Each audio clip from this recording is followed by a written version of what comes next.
Olá, eu sou o Fernando E eu sou o Lucas.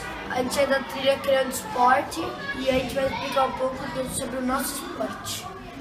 A nossa pesquisa que tinha dois grupos separados. O meu era do basquete e o dele era de futebol. Daí a gente pesquisou sobre esses esportes e tudo mais. Sobre história. Daí a gente entrevistou o João Palomino, que ele é especialista, porque ele trabalha na ESPN.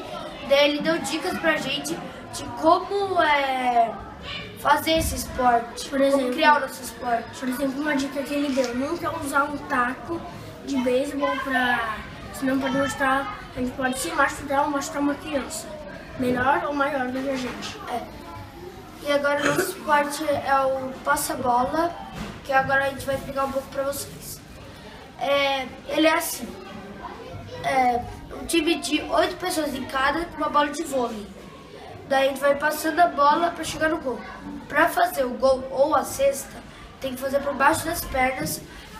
A gente teve essa ideia pra dificultar mais, porque se fosse jogando ia ser muito mais fácil. Daí a gente pensou por baixo das pernas pra ser mais difícil. E o espaço da quadra é a quadra de salão, ou pode ser uma quadra. Mas tem que ser um lugar, tem só 12 cestas. Nem sempre cesta, porque às vezes se não tiver cesta, tudo bem. Tudo bem. A gente só teve essa ideia pra ocupar bastante o espaço que tem lá na quadra. Daí não dá pra ser em quadra de areia, que daí vai ficar ruim, daí a bola é ruim. Também quadra de futebol de grama é muito grande, daí talvez não dê. E quando você segura a bola, você não pode andar, você pode passar ou fazer o gol. Igual eu disse, o gol por baixo das pernas, a pontuação é essa. Cesta por debaixo das pernas são 3 pontos. E gol por baixo das pernas é 1. Não tem nenhum gol assim de mão. Passar, é só a mão que pode passar. Se fizer gol com a mão, é inválido. Esse esporte ia ser bom pra várias coisas, tipo treinar o arremesso, treinar a mira, por causa que debaixo das pernas é bem difícil. Treinar a mira, o passe e também passar a bola sem andar, por causa que às vezes andar fica mais chato, mais fácil. O que vocês aprenderam fazendo essa trilha? Nossa, eu aprendi bastante coisa. Eu aprendi sobre a história do futebol, Eu aprendi sobre a história do basquete. sobre novas coisas que eu não sabia antes.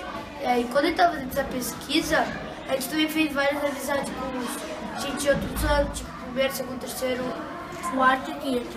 quarto eu já conheço ele desde bebê, então já conheço. Daí a gente assistiu o esporte, assistiu um vídeo que falou sobre bastante coisa. A gente pensou em ir no museu, só que não precisou. Bastante coisa a gente pensou. Algumas coisas não deram certo. E outras deram. Tipo o quê? Coisa que não deu certo é que ir no museu. Não precisava, não deu certo, por causa que a gente pensou, mas que não precisava. E as regras do juiz são: a regra do juiz ele tem 3 cartões. O vermelho que é expulso, o azul que é cuidado. Vermelho é você ficar 2 minutos fora do jogo. É expulso. O verde significa um gol, ou seja, debaixo das pernas para a cesta ou um gol. E o verde. O azul é cuidado. Cuidado, como se fosse um amarelo. Só que a gente quis mudar as cores. E a regra do bandeirinha tem 2 de cada lado. Se dá um tapão, bandeirinha levanta a bandeira. Se for pra lateral, ele aponta pro lado. Ele vai pro lado que jogou, tipo assim. O time dele jogou. Tá, ele jogou, daí eu aponto a bandeira pra cá, por causa que significa que é pro outro time agora a bola. E quando é escanteio, aponta pra um negócio do escanteio. Aqui não pode.